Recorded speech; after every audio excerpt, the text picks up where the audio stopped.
సుస్వరము పరిశుద్ధ స్వరము హృదయాన్ని తాకి శుద్ధి చేయును మనసుని చుటకై నీకు రక్షణని చుటకై నిన్ను ప్రేమించి దిగి వచ్చిన పరిశుద్ధాత్మని స్వరము ఇది రక్షణ దినము ఇది అనుకూల సమయము ఇది రక్షణ దినము ఇది అనుకూల సమయము. పిలవనప్పుడు అనుమానం లేకుండా పాపంలో పడ్డావు, ప్రార్థన చేయకుండా పాపంలో పడితే ఇలాంటి మాటలు విన్న వాళ్ళు పోతే మొత్తం. ప్రభునందు ప్రియమైన దేవుని బిడ్డలారా, యేసుక్రీస్తు నామములో మీ అందరికీ కూడా శుభాభివందనాలు తెలియజేస్తున్నాను. అందరు బాగున్నారా? క్షేమంగా ఉన్నారా? మీ ఫోన్ కాల్స్ని బట్టి, మీకోసం ప్రార్థన చేస్తున్న విధానం బట్టి మేము మిమ్మల్ని గురించి దేవుని సన్నిధిలో స్తుతిస్తున్నాం. చాలామంది మీ వాక్యం ద్వారా మేము ఆదరించబడుతున్నాం, ఆత్మీయంగా బలపరచబడుతున్నాం అని చెప్పే కాల్స్ మేము ఎంతో సంతోషిస్తున్నాం. అయితే ఈ పరిచయను కూడా ఇంకా ముందుకు కొనసాగులాగా ప్రార్థనలు పెట్టండి. అంతేకాదు ఈ యొక్క కార్యక్రమం అయ్యే అంతవరకు కూడా మధ్యలో దయచేసి ఎవరు కాల్స్ మధ్యలో చేయొద్దని హృదయపూర్వకంగా మనవి చేస్తున్నాను. ఎందుకంటే ఈ వాక్యం అంతా విని దాని ప్రకారంగా వాక్య ప్రకారం జీవించాలనే ఆశ కనుక వాక్యమైన అనంతరం కాల్ చేయండి, మీతో మాట్లాడి ప్రార్థన చేస్తాం. దేవుడి మాటలు దీవించునుగాక. చిన్న ప్రార్థన చేసుకుని కార్యక్రమంకి వెళదాం. మహాగణుడు, మహోన్నతుడు, పరిశుద్ధుడు అయిన తండ్రి, నీకు వందనాలు. ప్రత్యేకించి ఈ సమయంలో ప్రభువనైనా ఇదే అనుకూల సమయమనే ఈ కార్యక్రమాన్ని వీక్షిస్తున్న నా ప్రియ సహోదరులందరినీ కూడా మీ సన్నిధికి అప్పగిస్తున్నాను. ఈ సమయంలో వారు వినే ప్రతి మాటను హృదయాన్ని చేర్చబడి తప్పనిసరిగా వాటి ప్రకారంగా జీవించి మీ రాజ్య వ్యాప్తికి సిద్ధపాటు కలుగు చేయమని యేసుక్రీస్తు నామమున ప్రార్థిస్తున్నాము తండ్రి, ఆమేన్. ఈ సమయంలో వాక్య భాగాన్ని జ్ఞాపకం చేసుకుందాం. సామెతల గ్రంథము 30వ అధ్యాయము 18-19 వచనాలు ఈ విధంగా ఉన్నాయి. నా బుద్ధికి మించినవి 3 కలవు, నేను గ్రహింపులేనివి 4 కలవు. అవేవనగా అంతరిక్షమున పక్షిరాజు జాడ, బండ మీద సర్పము జాడ, నడి సముద్రమున ఓడనడుచు జాడ, కన్యకతో పురుషుని జాడ. ఈ వాక్యాన్ని గతించిన కార్యక్రమంలో మొదటిగా మనం చూడటం జరిగింది. మరొక రెండవ భాగంలోకి వస్తున్నాం. ఇందులో మొట్టమొదటి మాట గతించిన వాక్యంలో అంతరిక్షమున పక్షిరాజు జాడ అనే వాక్యాన్ని మనం జ్ఞాపకం చేసుకుంటూ ఉన్నాం. అందులో ఒక సందర్భాన్ని ఏంటంటే, అంతరిక్షం అంటే ఎత్తైన ప్రాంతము, చాలా కనిపించనంత ఎత్తైన ప్రాంతం, ఇంచుమించుగా గ్రహాల్లోకి రాకెట్లు పంపిస్తున్నారన్నంత ఎత్తైన ప్రాంతం, కనిపించని ప్రాంతం. అది అంత ఎత్తైన ప్రాంతమునకు పక్షిరాజు యొక్క గుర్తు ఉంది అని ఈ వాక్యం అర్థమవుతుంది. అంటే ఎంతో ఎత్తుకు ఎగరగలుగుతున్నది పక్షిరాజు కనుక అంత ఎత్తుకు ఎలా ఎగరగలుగుతుంది, అంతేకాకుండా ఇంచుమించుకు దీర్ఘకాలం జీవిస్తుంది, ఇంచుమించుకు 100 సంవత్సరాలు జీవిస్తుంది. ఇంచుమించుగా అందులో 70 సంవత్సరాల తర్వాత అది ఎగరలేనప్పుడు అది చేసే పని ఏంటో జ్ఞాపకం చేశాం. ఏంటంటే కొండ దగ్గరికి వెళ్ళి తన కాళ్ళ గోర్లు బాగా ఊడే వరకు కొట్టుకుంటుంది, అలాగే ముక్కును కూడా ఊడే వరకు కొట్టుకుంటుంది, అలాగే చేతి రెక్కలను కూడా ఊడబెరుక్కుంటుంది రక్తము కారేంత వరకు. అలాగే పక్షిరాజు మానవుని సాదృశ్యంగా ఉంది. మానవుడిగా మనము కూడా మన నోటి మాటలను పోగొట్టుకునేంత వరకు బండని క్రీస్తు దగ్గరకు వచ్చి కొట్టుకోగలిగితే మన మాటలు, వ్యసనాలు సమస్తమైన పోయి దేవుడు కార్యం చేస్తాడు. అలాగే మీ పాదములు అనే కాళ్ళ గోర్లు కూడా ఊడగొట్టుకున్నంత వరకు ఏ విధంగా అది కొండ దగ్గరికి వెళ్ళి ఊడేంత వరకు వెయిట్ చేస్తుందో, నిరీక్షించి రక్తం కారినా కానీ అది ఊడబెరుక్కుంటుందో, అలాగే నీ పాదములు అడుగులను కూడా యేసు రక్తము ద్వారా కడగబడేంత వరకు ఆ బండని క్రీస్తు దగ్గరకు రావాలని ఈ వాక్యం సెలవిస్తూ ఉంది.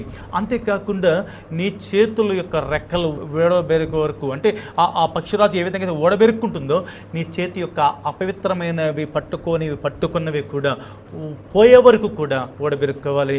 అప్పుడే ఈ బండ దగ్గరకు వచ్చి ఇలా చేయగలిగినప్పుడు ఈ యొక్క పక్షిరాజు తర్వాత మరలా క్రొత్త ఈకలు, క్రొత్త నోరు, క్రొత్త కాళ్ళ గోర్లు వచ్చినప్పుడు మరలా తిరిగి పైకి ఎగురుతున్నట్లుగా 103వ కీర్తన 5వ చరణంలో పక్షిరాజు యవనం వలె నీ యవనం క్రొత్త దగ్గుచున్నట్లు మేలుతో నీ హృదయం తృప్తిపరచుచున్నాడనే వాగ్దానము, వాక్య ప్రకారంగా ఈరోజు నీవు కూడా మరలా తిరిగి నూతనమైన యవనములోనికి, అంటే వృద్ధాప్య వయసు వాళ్ళకి మరలా యవనం అంటే ఎంతో సంతోషం, కానీ ఈ యవనం ఏంటంటే ఆత్మీయతలో నుంచి నువ్వు తొలగిపోయి దిగజారిపోయిన తర్వాత మరలా బలం పొందుకోవాలంటే నీ మాటలను కొట్టుకోవాలి, నీ చేతి యొక్క అపవిత్రను పట్టుకున్న వాటిని ఆ అపవిత్ర చేతులు కడుక్కోవాలి, కాళ్ళ గోర్లు తీసివేసుకున్నట్లుగా పరిగెత్తిన స్థలాలు, అపవిత్రమైన నడకలు, వాటిని కడుక్కోగలిగితే తప్పనిసరిగా మరలా తిరిగి ఆత్మీయతలో అంతరిక్షమున పక్షిరాజు జాడ ఉన్నట్లు అంతరిక్షమనే ఆకాశములో ఉండే పరలోకములో నీ యొక్క గుర్తును ప్రభు జీవగ్రంథంలో పెట్టగలడు అని ఈ వాక్యం యొక్క సారాంశం. అలాగే రెండవ మాట కూడా ఈరోజు జ్ఞాపకం చేస్తున్నా, పక్షిరాజుకి ఇంత విలువ ఎందుకు వచ్చింది? పక్షిరాజు యొక్క వాటిలో చాలా విషయాలు ఉన్నాయి, కానీ అందుకు అంత ఎత్తుకు వెళ్ళగలిగింది అనే దాంట్లో మరొక భాగాన్ని జ్ఞాపకం చేస్తున్నాను. పక్షిరాజు యొక్క కళ్ళు అనే వాటి గురించి. ఈ కన్నులు చాలా ప్రశస్తమైన విలువైనవి. ఎలాగంటే మానవుని యొక్క కన్నులు ఎంత వరకు చూడగలదో ఈ యొక్క పక్షిరాజు యొక్క కన్నులు కూడా ఇంచుమించుగా మనిషే చాలా దూరాన్ని చూడగలడు. అయితే పక్షిరాజు కళ్ళు ఎంతవరకు చూడగలవో తెలుసా? మనిషి చూడగలిగిన దాని మీద 7-8 రెట్లు ఇంకా పవర్ఫుల్గా చూడగలవు. అందుకని ఈ పక్షిరాజు చాలా ఎత్తైన ప్రాంతానికి వెళ్ళిపోయి అక్కడి నుంచి కూడా దూరదృష్టి కలిగి చూడగలదు. అర్థమవుతుందన్న ప్రియ చెల్లి, తమ్ముడు, అన్న యొక్క వాక్యం వింటున్నావు. ఈరోజు పక్షిరాజు గురించి దేవుడు ఎందుకు పోల్చాడు అంటే దాని యొక్క కంటి చూపు చాలా ప్రశస్తమైనది, చాలా విలువైనది. ఈరోజు నీ కంటి చూపు చాలా వరకు చూడగలవు. అయితే ఈ పక్షిరాజు చూడగలిగే చూపు మాత్రం మనము చూసిన దానికంటే 7-8 రెట్లు ఎక్కువగా పవర్ఫుల్గా చాలా దూరపు చూపు చూడగలదు. అందుకనే చాలా ఎత్తుగా వెళ్ళి ఈ యొక్క గ్రద్ద కింద ఉన్న తనకి ఆహారము కోసం ఎంతో దూరం నుంచి చూసి ఒక్కసారిగా వచ్చి ఉదుటిని పట్టుకొని వెళ్ళిపోగలదు. కనుక ఈరోజు పక్షిరాజు యొక్క చూపు చాలా విలువైనది, బాగా గమనించాలి. అంతేకాదు అది పూర్తిగా పైకి వెళ్ళి ఏం చేస్తుంది తెలుసా? సూర్యుని తదేకంగా తీక్షణంగా చూడగలదు. అంటే పక్షిరాజులో ఆ చూపే చాలా పవర్ఫుల్ అయితే అంతేకాకుండా సూర్యుని చూడగలదు. ఈరోజు సూర్యుడిని కాదు కదా, మనము ఎండాకాలంలో, వేసవికాలంలో ఇంచుమించుగా ఆ ఎండ ఉన్న ప్రాంతంలో బయట ఎండనే చూడలేం. ఆ ఎండ ఇస్తున్న సూర్యుని చూడాలంటే కళ్ళే పోతాయి మనకి. కానీ ఇదైతే ఏం చేస్తుంది తెలుసా? డైరెక్ట్గా సూర్యుని చూడగలదు. ఈరోజు అలా చూడగలిగినప్పుడు ఈ పక్షిరాజులో ఉన్న ఇంకొక గొప్ప విలువ ఏంటో తెలుసా? వాస్తవానికి తనకు అనారోగ్యంగా ఉన్నప్పుడు, బలహీనంగా ఉన్నప్పుడు మనం ఏ విధంగా అయితే హాస్పిటల్కి పరిగెత్తుతామో, ఇది హాస్పిటల్కి పరిగెత్తడానికి అదేమో మనిషి కాదు. అయితే ఈ పక్షిరాజు చేసే పని ఏంటో తెలుసా? ప్రత్యేకంగా సూర్యుడు దగ్గర కొండ ఎత్తైన ప్రాంతంకి వెళ్ళి కూర్చుంటుంది. ముందు డైరెక్ట్గా సూర్యుని చూడటం ప్రారంభిస్తుంది. తదేకంగా చూస్తున్నప్పుడు దాంట్లో ఉన్న కిరణాలు తన కంట్లో నుంచి లోపలికి ప్రవేశించి తనలో ఉన్న బాడీలో ఉన్న బలహీనపరచబడే ఆ క్రిములను సహితం ఆ ఎండ ద్వారా నశింపచేసి మళ్ళీ తిరిగి నూతన బలం పొంది పైకి ఎగరగలదు. అది పక్షిరాజులో ఉన్న కంటి చూపు యొక్క విలువ. 7-8 రెట్లు ఎక్కువ చూపు దానికి ఉంది. అందుకని ఎంతో ఎత్తుగా చిన్న చుక్కలా కనబడుతుంది మనకి. అంత ఎత్తుకు ఎందుకు వెళుతుందంటే ఎంత దూరం వెళితే అంత చక్కగా చూసి తిరిగి తన యొక్క ఆహారాన్ని తీసుకోవడానికి భూమి మీదకి వచ్చి వెంటనే తీసుకువెళ్ళిపోగలదు. అది పక్షిరాజుకున్న గొప్ప అలవాటు. ఈరోజు నేను పక్షిరాజుతో దేవుడు పోల్చాడు. మానవునిగా నన్ను పక్షిరాజుతో పోలిస్తే నీవు కూడా దూరమైన వాటిని చూడగలవా? బైబిల్ సెలవిస్తున్న మాట 119వ కీర్తన 18వ చరణంలో ఈ విధంగా ఉంది. జ్ఞాపకం చేస్తున్నాను, దయచేసి మీరు కూడా నాతో పాటు ఏకీభవించవలసిన కోరుతున్నాను. ఏమనుందంటే, నేను నీ ధర్మశాస్త్రం నందు ఆశ్చర్యమైన సంగతులను చూచున్నట్లు నా కన్నులను తెరవము. అర్థమవుతుందా? నీ ధర్మశాస్త్రములను, ఎంత గొప్ప మాట ఇది! చూచున్నట్లు ఆశ్చర్యకరమైన సంగతులను నాకు చూపించు. ఇక్కడ రాయబడిన మాట మీకు అర్థమైతే, ఆశ్చర్యమైన సంగతులు చూచున్నట్లు అంటే అర్థం ఏంటి? వాస్తవానికి మనం వాక్యం చూస్తున్నాం, వాక్యం చదువుకుంటూ వెళ్ళిపోతున్నాం. చాలాసార్లు వాక్యం అలాగే చాలామంది చదువుకుని వెళ్ళిపోతూ ఉంటారు. కొన్నిసార్లు చూడండి, కొంతమంది పొద్దున్న లేచిన తర్వాత వాక్యం చదివే అలవాటు ఉందనుకుంటాం, కానీ వాళ్ళు ఏం చేస్తారంటే ఏదో లాటరీ లాగా, ప్రభు మంచి వాగ్దానం వేయండి ప్రభు, నాకు ఈరోజు నువ్వు ఇచ్చే వాగ్దానంతో నేను హ్యాపీగా ఉంటాను ప్రభు అని అలా బైబిల్ తీసేస్తారు కల్లా అక్కడ ఉంటుంది, యెహోవా నిన్ను ఆశీర్వదించునని. అబ్బబ్బా ఎంత మంచి వాగ్దానం వచ్చిందో అని పరిగెత్తుకుంటూ ఆ రోజు ఇంకా డ్యూటీకి పనికి వెళ్ళిపోతారు, పనులు చేసుకుంటారు, వస్తారు, వచ్చేటప్పుడు ఏడ్చుకుంటూ వస్తాడు. ఏంటో ఏడుస్తున్నావు అంటే, ఏమో నా పరిస్థితులు ఇలాగైపోయినాయి అన్నాడు. ఏంటి మరి పొద్దునే వాగ్దానం వచ్చిందంటే, దేవుడు నిన్ను ఆశీర్వదిస్తానన్నాడు, కానీ ఇవ్వలేదని నాకు ఆశీర్వాదం ఎందుకు ఎలా వచ్చిందని ఏడుస్తుంటాడు. కారణం ఏంటో తెలుసా? నీవు కేవలం లాటరీ లాగా బైబిల్ చదవటం కాదు, అది పొరపాటు. ఓపెన్ చేసావు, చదివింది ఒక ముక్కే, ఒకసారి పైకే ఉంది తెలుసా? నీ దేవుని దృష్టికి యథార్థంగా నడిచిన ఎడలా, ఆయన మాటను శ్రద్ధగా విని ఎడలా, నువ్వు దేవుని దృష్టికి ఆశ్చర్యమైన రీతిలో ఆశీర్వాదాలు పొందుతావు అని ఉంటుంది.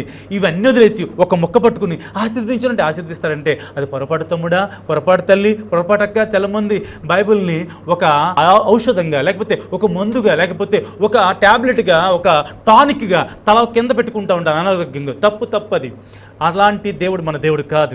అయితే ఈ పక్షిరాజు యొక్క పోలికలకు నువ్వు రావాలి. అది ఏ విధంగా తన కంటి చూపుని డైరెక్ట్ తదేకంగా సూర్యుని చూడగలుగుతుందో, సూర్యుని చూసిన తర్వాత సూర్యులోంచి వచ్చే ఆ కాంతి కిరణాల ఆ పవర్, ఆ రేస్ ఆ లోపల బాడీలోకి వచ్చేసి క్రిములను పూర్తిగా ధ్వంసం చేసి అప్పుడు తిరిగి బలాన్ని, నూతన బలాన్ని తీసుకొస్తుందో, ఈరోజు పక్షిరాజుగా నీవున్నావు, నేనున్నాను. మనము కూడా ఆ సూర్యుని చూడాలి. ఏమిటి సూర్యుడు? మలాకి గ్రంథం 4వ అధ్యాయం 2వ వచనం, నా నామమందు ఆ భయభక్తులు గల వారు మీకు నీతి సూర్యుడు ఉదయించును, అతని రెక్కలు ఆరోగ్యము కలుగు చేయును అని ఉంటుంది. దీని అర్థం ఏంటో తెలుసా? నీతి సూర్యుడు ఇక్కడ బాగా గమనించండి. అక్కడ పక్షిరాజుకి మామూలు సూర్యుడు, పక్షిరాజు ఈజ్ ఈక్వల్ టు మానవుడైతే ఆ సూర్యుడు ఈజ్ ఈక్వల్ టు నీతి సూర్యుడు. నీతి సూర్యుడు ఎవరంటే మన ప్రభువైన యేసుక్రీస్తు. ఆ నీతి సూర్యుడు వైపు నీవు చూడగలిగితే, ఆ నీతి సూర్యుడు వైపు తదేకంగా చూడగలిగితే, నిజంగా నీ యొక్క జీవితంలో, లేక నా యొక్క జీవితంలో, మన యొక్క జీవితంలో ఎగరటానికి గొప్ప కార్యం దేవుడు చేస్తాడు. ఎందుకనంటే బైబిల్ రాస్తాడు, హెబ్రీయులకు రాసిన పత్రిక 12వ అధ్యాయం 2వ వచనంలో ఈ విధంగా ఉంటుంది. ఇక్కడ రాసిన మాట ఏంటంటే, మన ఎదుట ఉంచబడిన పందెపు రంగములో ఓపికతో పరిగెత్తగలిగే భాగ్యం దేవుడు కలిగజేస్తాడు. అందుకనే విశ్వాసమునకు కర్తయు దానిని కొనసాగించువాడైన యేసు వైపు చూచుచు అని అంటాడు. అంటే పందెపు రంగులు ముందుకు పరిగెత్తాలంటే ఎవరి వైపు చూస్తే పరిగెత్తగలం? యేసు వైపు చూస్తే పరిగెత్తగలం. యేసు వైపు చూడగలిగినప్పుడు యేసు ప్రభు నీతి సూర్యుడిగా ఉన్నాడు, ఆయన తదేకంగా చూడు. ఆయనలో ఏముందో తెలుసా? ఆయన రెక్కల ఆరోగ్యం కలిగజేస్తాయి. నీకు ఆరోగ్యం లేదని నువ్వు అనేక సార్లు ఎక్కడికెక్కడో వెళుతున్నాం. ఈ ఆరోగ్యము కన్నా ముఖ్యం ఆత్మీయమైన ఆరోగ్యం కావాలి అనంటే ముందు ప్రభువైన యేసుక్రీస్తు నీతి సూర్యుడి దగ్గరికి రావాలి. నీతి సూర్యుడి దగ్గర రావాలి అనంటే నీవు ముందుగా పక్షిరాజు యొక్క జీవితాన్ని గుర్తు చేసుకొని, పక్షిరాజు ఏ విధంగా అయితే భౌతికమైన సూర్యుడిని చూచి తన యొక్క బలహీనతను పోగొట్టుకుంటుందో, ఈరోజు ఆత్మీయమైన పక్షిరాజుగా మానవుడికి సాదృశ్యంగా ఉన్న నిన్ను నన్ను ప్రభు నీతి సూర్యుడిని ప్రభు వైపు చూడగలిగితే ఆ ప్రభువుల నుంచి వచ్చే విలువైన ప్రశస్తమైన దీవెనలు, ఆశీర్వాదాలు నీకు ఆరోగ్యం అనే భౌతికంగా కావచ్చు, ఆర్థికంగా కావచ్చు, మానసికంగా కావచ్చు, ఆత్మీయంగా కూడా కావచ్చు, తప్పకుండా దేవుడు కార్యం చేస్తాడు. అందుకని ఈ ధర్మశాస్త్రము నందు ఆశ్చర్యమైన కరమైన సంగతులను చూచున్నట్లు నా కనులను తెరువుము అని ఉంటుంది. అంటే ఆశ్చర్యమైన సంగతులు అంటే వాక్యము పైపైనే చదవద్దు, ఆ వాక్యము లోపల దాచి ఉన్న గని దేవుడు విలువైన కార్యం చేయగలడు. ఎప్పుడైతే ఇలా చూడగలిగిందో ఈ యొక్క పక్షిరాజు తిరిగి ఎత్తైన స్థానానికి వెళ్ళినట్లుగా ఈరోజు నీవు నేను కూడా ఏం చేద్దాం తెలుసా? ఇప్పుడు చూద్దాం ప్రభు వైపు చూడగలిగితే తప్పనిసరిగా నీవు కూడా ఎత్తైన స్థానానికి, బయటికి, పైకి వెళ్ళగలవు. పైకి అంటే భౌతికమైన దేహం కాదు, నీ అంతరంగము పరిశుద్ధపరచబడుతుంది. ఈ అంతరంగము పరిశుద్ధపరచబడితే అంతరిక్షమైన ఎత్తైన స్థానానికి వెళతావు. బాడీ ఇక్కడే ఉంటుంది. నీ అంతరంగములో ఉన్న పరిశుద్ధత తీసుకుని అంతరిక్షం అనే పరిస్థితి అనే పరలోక రాజ్యానికి ఒక గుర్తుగా, ఒక జాడగా నీ పేరును జీవగ్రంథంలో నోట్ చేయడానికి వెళుతుంది. అందుకనే అంతరిక్షమున పక్షిరాజు జాడ అని వాక్యం మనం చదువుతాం. అందులో 2వ భాగాన్ని కూడా జ్ఞాపకం చేయదలుచుకున్నాను. బైబిల్ రాస్తున్న మాటలో ఇక్కడ పక్షిరాజుకున్న 2వ లక్షణం, పక్షిరాజుకున్న 2వ అలవాటు ఏంటో తెలుసా? పక్షిరాజు యొక్క రెక్కలు ఎంత విలువైనవంటే జాగ్రత్తగా గమనించాలి. పక్షిరాజు యొక్క వెళ్ళే ఆ విపరీతమైన ఆ పోలిక. కాబట్టి పక్షిరాజు యొక్క 2వ విధానంలో పక్షిరాజు రెక్కలు చాలా విలువైనవి, చాలా ప్రశస్తమైనవి. అవి ఇంచుమించుగా చాలా వేగముగా బయటకు వెళుతుంది, వేగముగా ఎగరగలదు. ఇంచుమించుగా గంటకి 160 నుంచి 180 లేక 200 మైళ్ళు వరకు ప్రయాణించగలదని చెప్పేసి పెద్దవారు అనేక మంది చెప్పగా విన్నాను.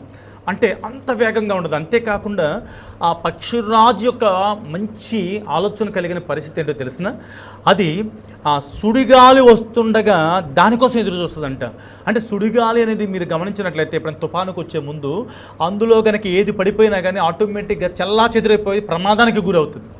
అయితే ఈ పక్షిరాజు దానికోసం ఎదురు చూసి దానిలో నుంచి ఆ సుడిగాలిలో నుంచి ఇంకా ఎత్తుకి పైకి ఎగిరిపోవడానికి ఇష్టపడుతుంది. ఎంతో ఎత్తుగా వెళ్ళిపోవాలని, అంటే అసలు వెళ్ళటమే ఎప్పుడు చూసినా ఎత్తైన స్థానానికి వెళుతుంది. ఈ యొక్క సుడిగాలి యొక్క వాటిలో చిక్కుపోయి ఇంకా ఆ భయంకరమైన గాలిలో కూడా పైకి వెళ్ళిపోవడానికి ఇష్టపడుతుంది. అలాగే ప్రియ దేవుని బిడ్డలారా, ఈరోజు నీవు నేను కూడా ఇదిగో మనం కూడా చాలా వేగవంతమైన ప్రయాణం చేయాలి.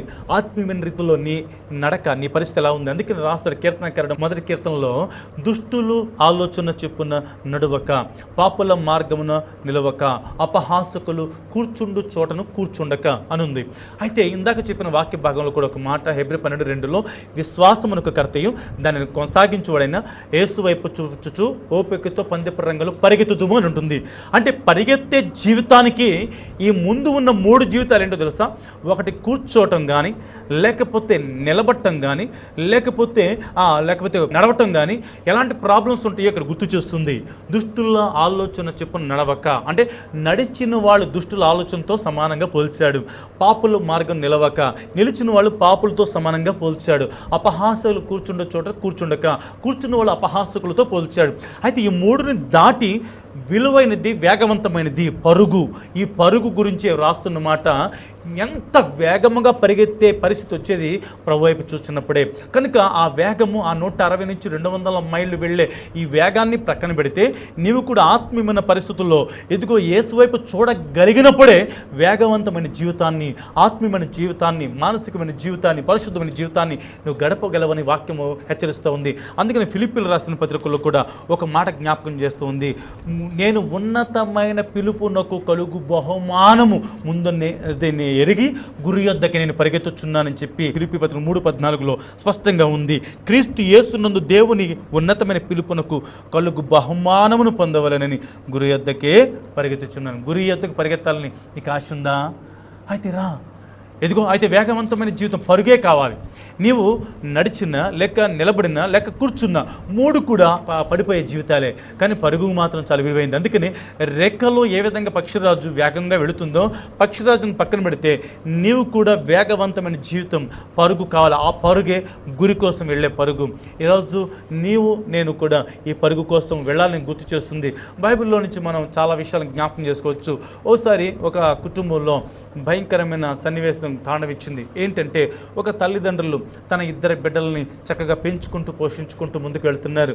ఈ సమయంలో వాళ్ళిద్దరు కూడా చక్కని రీతిలో పెంచబడుతుండగా, దీవించబడుతుండగా, తల్లిదండ్రుల యొక్క పెంపకము, ఆత్మీయమైన జీవితం కలిగిన వాళ్ళు కాబట్టి, ఒకానొక సమయం వచ్చేసరికల్లా పెద్ద కుమారుడికి చిన్న కుమారుడికి ఇద్దరు కూడా ఒకే పోలికలతో పుట్టారు. అంటే ఇంచుమించుగా కాలు పిల్లలే. అయితే ఒకరోజు వీళ్ళిద్దరిలో కూడా పెద్దవాడు తల్లిదండ్రుల యొక్క పెంపకములో, చక్కని పరిస్థితుల్లో, మంచి ఆత్మీయ స్థితిలో, లేకపోతే ఉన్నతమైన స్థితిలోకి ముందుకు వెళ్ళటం గమనిస్తూ ఉంటాం. అయితే ఒకనొక సమయం వచ్చినప్పుడు ఈ పెద్దవాడు తర్వాత చక్కని రీతిలో ఒక మంచి ఉద్యోగాన్ని సంపాదించుకున్నాడు. ఆ మంచి ఉద్యోగము ఏమిటి అని అంటే, ఒక జడ్జి ఉద్యోగాన్ని, అంటే న్యాయ స్థానంలో తను తీర్పు తీర్చే ఉద్యోగాన్ని సంపాదించుకున్నాడు. చిన్న కుమారుడు వచ్చేసి ఈ ఇంట్లో తల్లిదండ్రుల మాట వినక రాను రాను తన జీవితం, లోకానుసారమైన జీవితానికి, వ్యసనాలకు బానిసైపోయి భయంకరమైన క్రూరుడిగా, ఒక దొంగగా, ఒక భయంకరమైన జులాయిగా తయారైపోయాడు. ఒకరోజు రానే వచ్చింది. అనేక కేసులు ఇరుక్కుంటూ ఉన్నాడు. ఒక ప్రాంతంలో, ఒక పరిస్థితుల్లో భయంకరమైన దొంగతనం చేసి అపవిత్రంగా జీవించి పట్టుపట్టిన తర్వాత ఆ దొంగతనం సమయంలో ఆ కుటుంబం వారిని అనుకోకుండా అడ్డొచ్చిన వారిని పొడిచి పడేశాడు. అయితే ఆ కుటుంబంలో ఒక స్త్రీ చనిపోవడం జరిగింది. అప్పటి నుంచి ఈ దొంగ దొరికాడు. ఈ దొంగ ఎవరయ్యా అంటే ఈ జడ్జికి తమ్ముడు. జడ్జి చాలా వేదన పడుతున్నాడు, తండ్రి కూడా చాలా వేదన పడ్డాడు. రాబడ్డాడు. అయితే ఆఖరికి ఈ జడ్జి తన తమ్ముడిని చూసి ఇదిగో ఏం చేయాలో తెలియదు, శిక్షలోనికి రాబడ్డాడు, ఆ కేసులోకి రాబడ్డాడు. తర్వాత ఈ యొక్క న్యాయస్థానానికి పిలువబడిన తర్వాత సాక్షులు కనబడుతూ ఉన్నారు. ఇదిగో మా యొక్క భార్యని చంపింది ఇతనే, ఇదిగో మా తల్లిని చంపింది ఇతనే అని చెప్పి సాక్షులు ప్రత్యక్షంగా కనబడుతూ ఉన్నాడు. ఇప్పుడు ఈ తమ్ముడు అనుకుంటున్నాడు, నా అన్నయ్య వైపు చూస్తూ, అన్నయ్య కన్నీళ్లతో వేదంతో చూస్తూ, మా అన్నయ్య ఎంతైనా సొంత అన్నయ్య కాబట్టి తప్పకుండా సహాయం చేస్తాడు, తప్పకుండా నన్ను మాత్రం వదిలిపెట్టడు అని చెప్పి వెంటనే వాళ్ళ తమ్ముడు వాళ్ళ అన్నయ్య వైపు అలాగే చూస్తూ కన్నీళ్లతో ఏదో దొరికిద్దని ఆశతో చూస్తున్నాడు. వాళ్ళ అన్నయ్య కూడా వాళ్ళ తమ్ముడి వైపు కన్నీళ్లతో వేదంతో చూస్తున్నాడు. అందరూ అనుకుంటున్నారు కదా జడ్జి వాళ్ళ అన్నయ్య కాబట్టి తప్పకుండా వాళ్ళ తమ్ముడికి న్యాయం చేస్తాడని. అది జరగబోతున్నట్లుగా అంత కనబడతా ఉంది. ఈలోపు ఆ యొక్క తీర్పులోకి వచ్చిన తర్వాత ఇందులో నుంచి వాయిదా వేసే పరిస్థితిలోకి రాబోతుండగా అందరూ కూడా వాయిదా వేస్తున్నారని తెలిసిపోయింది. ఈ లోపు అతను అంటున్నాడు, ఇదిగో ఇక్కడ సాక్ష్యాధారులను పరిశీలించిన పిమ్మట ఈ యొక్క ముద్దాయికి ఉరి శిక్ష నిరూపించబడింది, వేయటమైనదని చెప్పి అన్నాడు. ఎప్పుడైతే ఈ మాట జడ్జి అనే వాళ్ళ అన్నయ్య మాట్లాడాడో అకస్మాత్తుగా అదే ప్లేస్లో కుప్ప కూలిపోయాడంతే. కూలిపోవటమే కాదు, షాక్ అయిపోయి ఏడుస్తూ పెద్ద కేకలు వేస్తున్నాడు. అన్నయ్య అన్నయ్య నన్ను రక్షిస్తావు అనుకుంటే ఇలా చేసేవేంటి అన్నయ్య అంటే వాళ్ళ అన్నయ్య కూడా ఏం మాట్లాడలేదు. వాస్తవానికి తను దేవుని బిడ్డ గనుక, వాక్యానుసారంగా గవర్నమెంట్లో అతను జీవిస్తున్నాడు కనుక న్యాయ ప్రకారంగా ఆ యొక్క శిక్ష ప్రకారంగా తనకి ఉరివేయాల్సిందే. ఎందుకంటే భయంకరంగా హత్య చేశాడు, హత్య చేసిన దానికి ఉరివేయవలసిన శిక్ష తనకు ఉంది. ఆఖరికి ఉరివేయడానికి రెడీ అయిపోయారు. ఈలోపు ఒక రోజు ఏమైందంటే అకస్మాత్తుగా జరిగిన ఒక సంఘటన, ఊహించిన సంఘటన, తన సమయానికి రాబడ్డాడు. వాళ్ళ అన్నయ్య వాళ్ళ తమ్ముడు చూద్దామని చెప్పేసి మామూలుగా జైలుకి తన ఉన్న సెల్కి వెళ్ళటం జరిగింది. వెళ్ళిన తర్వాత అతను జడ్జి కాబట్టి అవకాశం ఇచ్చి వాళ్ళ తమ్ముడికి దగ్గరికి పంపించారు. సరే అతను లోపలికి వెళ్ళి తమ్ముడితో మాట్లాడుతుంటే అన్నయ్య ఇలా చేసి అలా చేసావని ఏడుస్తున్నాడు. ఏడుస్తూ ఉండగా వాళ్ళ అన్నయ్య కూడా ఇదిగో ఇప్పుడైనా సరే నిజమైన దేవుణ్ణి అంగీకరించు, మన ప్రభువైన యేసు రక్షకుడిని నువ్వు అంగీకరించు. ఎన్నోసార్లు నాన్నగారు చెప్పారు, నేను చెప్పాను, నువ్వు వింటున్నట్లుగా కనిపిస్తున్నావు కానీ మోసం చేసి దొంగవైపోయావు, భయంకరంగా హత్య నరహంతకుడు అయిపోయావురా అంటూ ఉండగా అప్పుడు వాళ్ళ అన్నయ్యతో అన్నయ్య నన్ను క్షమించని ఏడుస్తున్నాడు కానీ ఇంకా విలువలేదు. అయితే జరిగిన సంఘటన ఏంటో తెలుసా?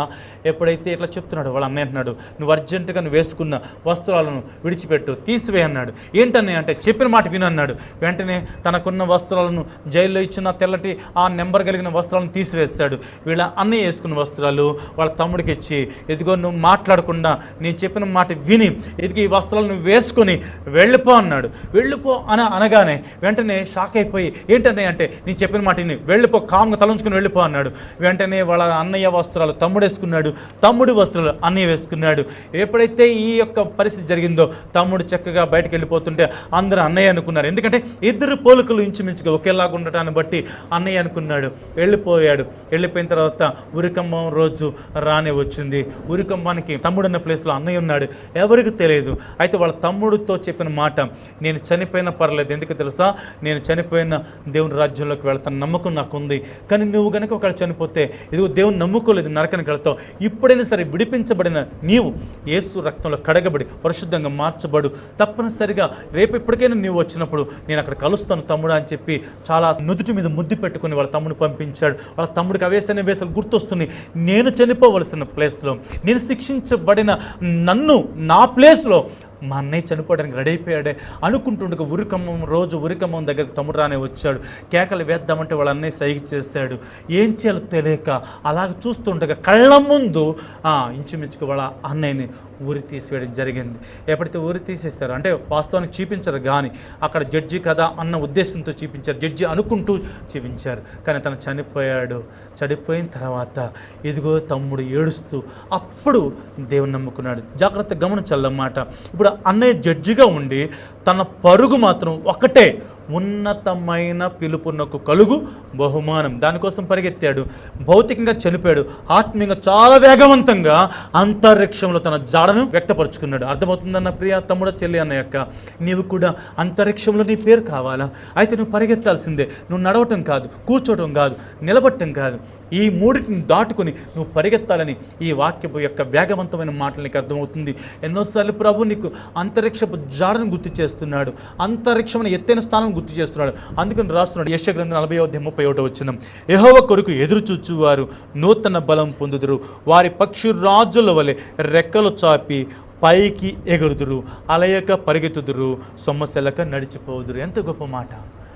ఇక్కడ యెహోవా కొరకు ఎదురు చూచేవారు. నీవెవరి కోసం ఎదురు చూస్తున్నావు? యవనస్తుడా, నీవెవరి కోసం ఎదురు చూస్తున్నావు? ప్రియా తల్లి, తమ్ముడా, నువ్వు ఎవరి కోసం ఎదురు చూస్తున్నావు? మీ బంధువుల కోసం, మీ స్నేహితుల కోసమా?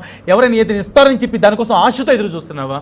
వాటన్నిటికంటే ముందుగా ప్రభు చెప్తున్నమాట, యెహోవా కొరకు ఎదురు చూచువారు నూతనమైన బలం, మామూలు బలం కాదు. అంటే ఏ విధంగా అయితే తన యొక్క రెక్కలు విడిచిపెట్టిన తర్వాత మరలా క్రొత్త రెక్కలు వచ్చినాయో, ఏ విధంగా అయితే తన గోర్లు ఊడిపోయిన తర్వాత మరలా నూతనమైన గోర్లు వచ్చినాయో, ఏ విధంగా అయితే తన ముక్కు ఊడిపోయిన తర్వాత నూతనమైన ముక్కు వచ్చిందో, తిరిగి మరలా తన యొక్క బలాన్ని, నూతనమైన బలం పొందుకుని పైకి ఎగిరినట్లుగా తన కంటి చూపు కూడా ఎంత వేగవంతమైన చూపును చూస్తూ ఆరోగ్యము లేని సమయంలో ఆరోగ్యాన్ని పొందుకున్నట్లుగా, ఈరోజు బండనే క్రీస్తు ఏ విధంగా అయితే ఆ బండను కొట్టుకున్న పక్షిరాజు వలె బండనే క్రీస్తు దగ్గరికి నీవు కూడా రాగలిగితే, నీవు కూడా నీ యొక్క చూపులను కానీ, నీ మాటలు కానీ, నీ నడకను కానీ, నీ ప్రవర్తన సమస్తను కూడా దేవుడు అద్భుతంగా ముందుకు ఎత్తైన స్థానం తీసుకెళ్తాడని ఈ వాక్యం అర్థమవుతా ఉంది.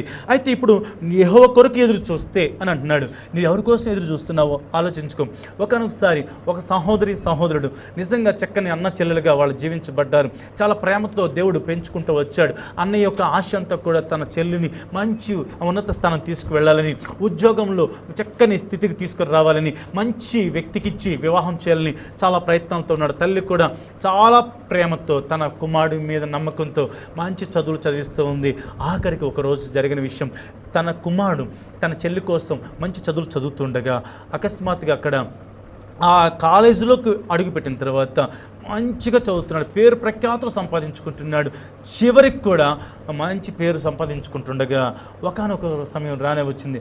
అందరు యవనస్తులు కూడా లోకానుసారంగా జీవిస్తూ ఉన్నాడు, ఈయనేమో దైవికంగా జీవిస్తూ ఉన్నాడు. ఒకే ఒక్క చిన్న దుస్సంఘటన జరిగింది. ఏంటంటే తన ఫ్రెండ్స్ అందరూ, ఏరా నువ్వు పనికిమాలిన వాడా, నువ్వు మనిషివి కాదా, ఎప్పుడు చూసినా కానీ బైబిల్ అంటావు, చదువుకుంటావు, ఏనాడు మాతో సంతోషంగా ఉండవా అని అంటే కొంచెం ఫీల్ అయ్యి, సరే నేను మీతో సంతోషంగా ఎందుకున్నా ఆడుకుంటాను పదా అంటూ ఉండగా, అలాగే రోజు అలవాటు అవుతుండగా ఒకరోజు, అరే మేమందరం ఒక చోటకి వెళ్తున్నాం పార్టీకి, లేకపోతే ఒక సంతోషమైన కరమైన సమయానికి వెళ్తున్నాం, స్థలానికి వెళ్తున్నాం రా అంటే ఏదో అనుకుని వెళ్ళాడు. వెళ్ళిన తర్వాత అకస్మాత్తుగా ఇతన్ని సినిమా హాల్లోకి తీసుకెళ్లారు. ఏంటి నీ సినిమాలు చూడను అంటే, ఏం చూడదులే నువ్వు కళ్ళు మూసుకో అంటూ తీసుకెళ్లారు. తీసుకెళ్ళిన తర్వాత అక్కడ జరుగుతున్న సన్నివేశాలు చూడకపోయినా వినపడుతున్న సందర్భంలో అకస్మాత్తుగా కళ్ళు తెరిచి చూస్తే తన చూడరాని అపవిత్రమైన దృశ్యాలు చూడటం ప్రారంభించాడు. అవి కోరికల్లాగా పెరిగిపోయినాయి. క్లాస్ రూమ్లోకి వచ్చాడు, హాస్టల్లోకి వచ్చి కూర్చున్నాడు. అందరు నిద్రపోతున్న తనకు నిద్ర పట్టట్లా అనేకమైన పిచ్చి పిచ్చి కోరికలతో భయంకరమైన జీవితంతో ఒకానొక సందర్భంలో ఎదుగో రోడ్డు మీద వెళ్ళే స్త్రీలను కూడా తను ఆ అపవిత్రమైన మాటలతో కదిలిస్తూ ఉన్నాడు. ఒక 10 నెలల తర్వాత వేరే ఊరు ప్రాంతంలో బస్టాండ్లో తను దిగిన తర్వాత ఒక సహోదరుని చూసి మంచి తెల్లని వస్త్రంతో వెళుతూ ఉండగా ఏదో వెనకాల నుంచి పరుషమైన అపవిత్రమైన మాట మాట్లాడాడు. మాట్లాడిన తర్వాత తట్టుకోలేక ఒక సహోదరి వెనక్కి చూసింది. చూసి సరికల్లా తన వైపు చూసి ఇంకో మాట అనబోతుండగా ఆ చూసిన వ్యక్తి ఎవరో కాదు, తన సొంత ప్రేమతో ప్రేమించిన సొంత చెల్లి. ఆ చెల్లి షాక్ అయిపోయింది, నా అన్నయ్య ఎలాగైపోయాడు ఏంటి అంటూ ఉండగా, నా అన్నయ్య ఎంత బూతి మాటలు, ఇంత అపవిత్రమైన మాట, ఈ రాత్రి ఇలా చెయ్యి అన్న మాట వాడా అని వెళ్ళిపోయి ఆ చెల్లి ఆత్మహత్య చేసుకుంది. అది చూసిన అన్నయ్య ఏం చేయాలో తెలియక పిచ్చెక్కిపోయి తన జీవితంలో కూడా తను కూడా ఆత్మహత్య చేసి చనిపోయాడు. ఇద్దరు కూడా మరణానికి వెళ్ళిపోయాడు. కారణం అపవిత్రమైన నడక, అపవిత్రమైన మాట, అపవిత్రమైన చూపు. ప్రియ యవనస్తులారా, ఒకసారి నా మాట అపార్థం చేసుకోవద్దు, అర్థం చేసుకోండి. ఈ వాక్యం నీకోసమే. అందుకని అంతరిక్షం పక్షిరాజు జాడ కావాలా, అంతరంగపు అపవిత్రత పరచబడి ఆ లోకానుసారం పాతాళం కావాలా, తేల్చుకో, నిర్ణయించుకో. ప్రార్థన చేసుకుందాం, కళ్ళు మూసుకో. ప్రేమ కలిగిన తండ్రి నీకు వందనాలు. అంతరిక్షమైన పక్షిరాజు జాడలో మరొక భాగంలోకి మేము వచ్చాం.